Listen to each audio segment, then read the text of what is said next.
샬롬, 2월 13일 수요일 큐티 가이드 함께 하도록 하겠습니다.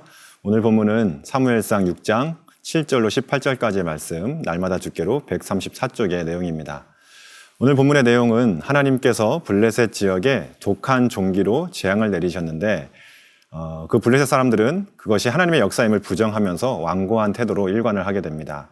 그러자 하나님께서는 더 큰 심판을 내리셨고 블레셋 사람들은 이 재앙의 원인이 하나님이 맞는지 시험을 하는 내용이 바로 오늘 본문의 내용입니다. 그 내용을 천천히 한번 살펴보도록 하겠습니다. 오늘은 특별히 질문 순서를 좀 바꾸어서 내용 관찰 2번부터 먼저 좀 살펴보겠습니다. 블레셋 사람들이 재앙의 원인을 알고자 행한 방법은 무엇입니까? 8절과 9절의 내용을 보면요.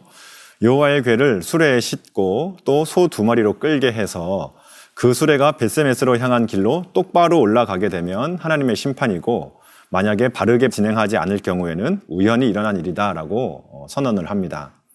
하나님을 시험하고 있는 것이죠.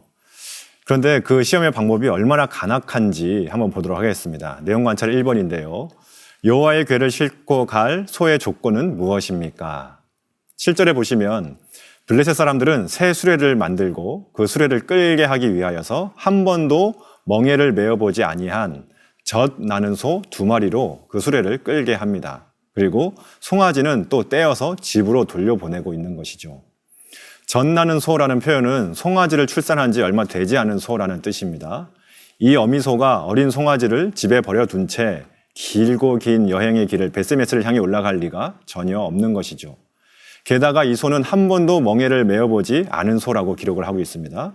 그 고통과 그 불편함에 소래를 끌려고 해도 끌지도 않을 것은 너무나 당연한 것이었습니다. 게다가 한 마리도 아니고 2마리였던 것이죠. 2마리 중에 한 마리라도 뜻이 맞지 않을 경우 전혀 앞으로 나아갈 수가 없었던 것입니다.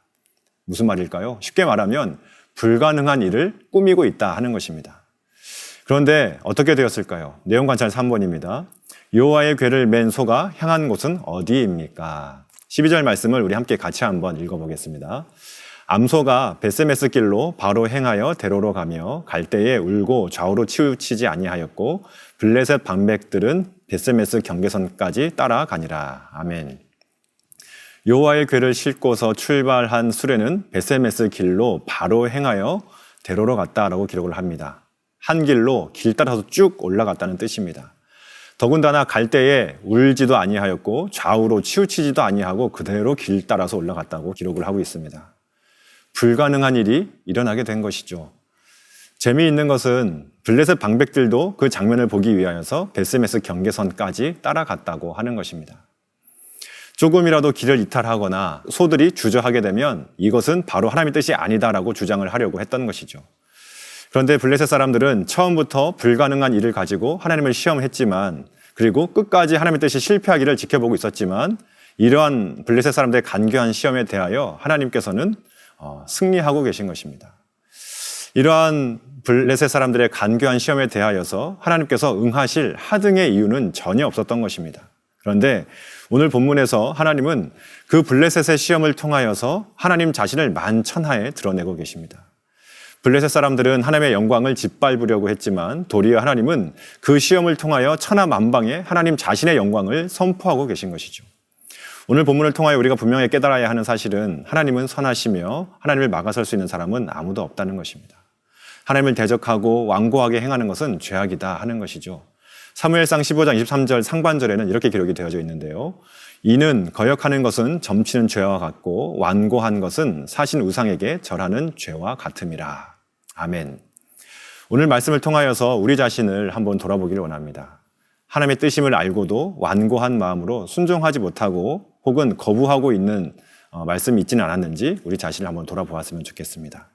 또한 때로는 절망적인 상황들로 인하여서 소망을 잃어버린 분이 계시다면 어떠한 상황 속에서도 주권적으로 역사하시는 전능하신 하나님을 붙들고 우리의 모든 기도 제목을 하나님께 올려드리며 하나님의 일하심을 기대하며 소망을 회복하는 이 아침이 되어지기를 간절히 소망합니다. 감사합니다.